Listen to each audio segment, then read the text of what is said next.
Hi there, Sue here, and today I'm going to show you how to make homemade fermented ginger beer.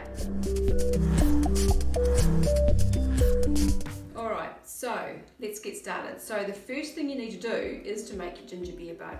Alright, so this is going to take about a week to 10 days roundabout to get an active ginger beer bug happening.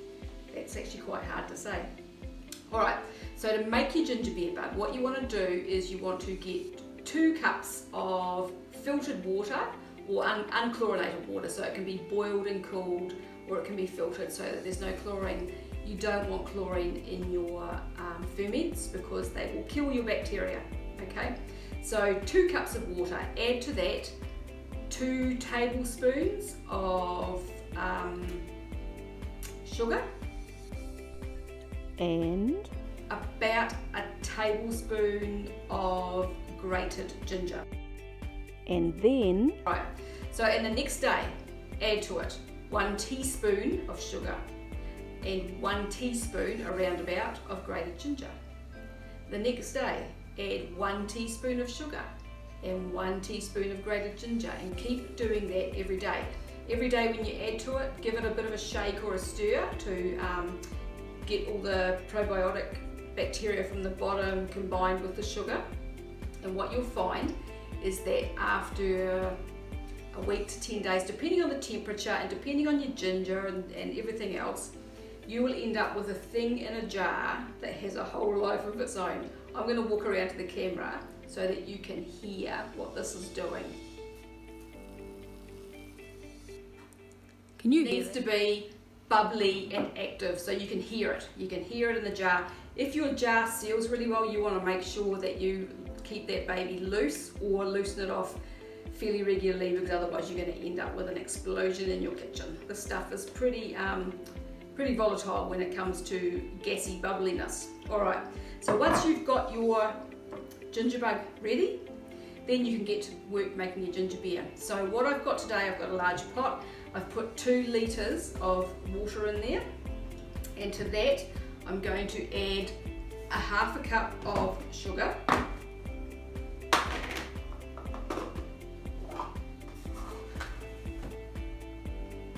so 1/2 cup of sugar. I've got some nice organic sugar there, and I'm going to grate up some more ginger, and so I add probably about a 1/2 cup again, 1/4 to a 1/2 cup of fresh ginger. It really depends on how hot and spicy you like this. So I like it fairly hot and spicy. I didn't actually measure it when I did it last time, but it would have been about between a 1/4 and a 1/2 cup, about a handful of grated ginger. And so what happens is the bacteria on the ginger actually creates the bug. So when you're making your ginger beer bug, it's the bacteria on the ginger that gets that started and really happening. And so to keep your bug alive, all you need to do is keep feeding it a little bit of sugar and a little bit of ginger, and it's going to keep doing its bubbly thing in the jar. When you smell it, it just smells awesome. So I love ginger. So when I made my first batch, I added about 5 cardamom pods and some black peppercorns to this mixture as well. This time I'm going to make it plain because I want to see how much difference the spiciness is without the pepper in it. But I was just saying to hubby before, I might start making some through winter with thyme in it as well, fresh thyme, because thyme is really potent antiviral as well, and so to stay nice and healthy in the winter, this is a great option. Alright, so I've got a big handful of grated ginger here. That's about what I used last time. So it would be about a 1/2 cup probably. Okay, so I'm going to put that in the pot of water as well. So it was a piece of ginger that I just grated up, probably about that size, I guess. I'm going to add, I've got a lemon, I'm going to add the juice of 1 lemon. So again, depending if it's too lemony for you, just cut it back. I quite like it like that. So I'm just going to pop that in there as well. And then I'm going to put this on the stove and bring it to the boil and let it simmer for about 5 minutes, okay? Okay, so now I have here my ginger, sugar and water and lemon juice mixture, which has been brought to the boil and then simmered for about 5 minutes just to dissolve the sugar and to get more of that ginger flavour into the water. So basically what it is a really strong sweet ginger tea. And so I've let that cool to room temperature. So now we're going to bottle this. So I've got a couple of bottles here. Now you'll see I'm using plastic bottles. And even though I'm not a huge fan of plastic, the reason I'm doing that is because the ginger beer bug is so busy and active. You're really very likely to end up with explosions if you use glass bottles. Some people do, but you just have to make sure that you're burping them really regularly while they're on the bench. Okay, so somehow when I came to edit this video, I actually discovered that I had managed to delete the end of the video. I don't know how I did that. So it's actually the next day and I'm re-recording. But I just wanted to tell you how to bottle, what you need to do, and you need a funnel of some sort. You're going to need a sieve, and you are going to need a jug. I use a Pyrex jug with measurements on it. And so you want to strain, first of all, mix your bug up a bit so that you're stirring the bacteria and the probiotic through the bug to make sure that's well distributed before you strain it. Because when it's been sitting on the bench, you'll see it all settles on the bottom and you end up with this cloudy stuff on the bottom, and that's all the bacteria. So you want to mix that up. You want to do that too when you add your sugar to feed it during each day. So mix it up and then pour some through the strainer into the jug. And so you want about 1/4 to 1/2 cup of your ginger bug for each 1 litre bottle. That's what I use.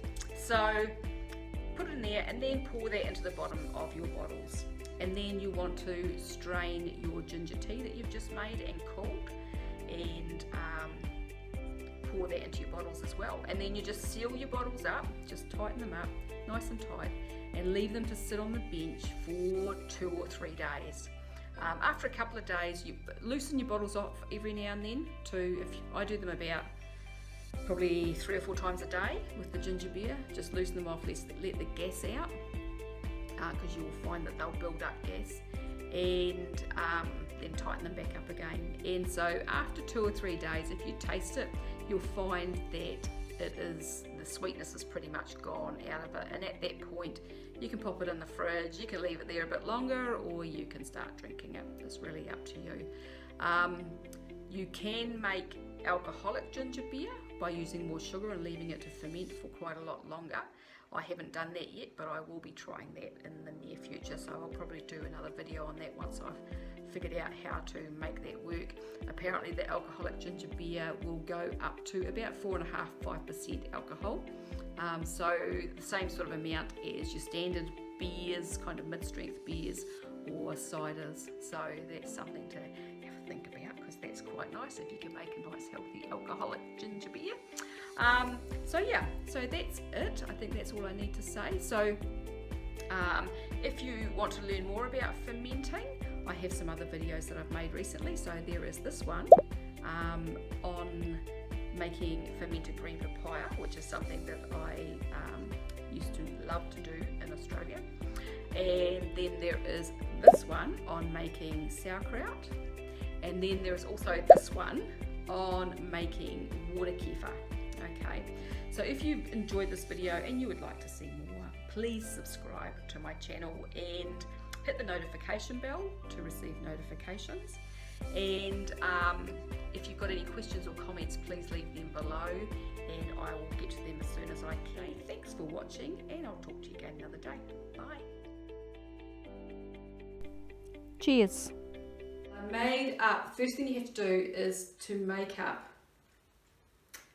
on the first day, you add to that a half a cup of, no you don't, you add to that 2 tablespoons. All right,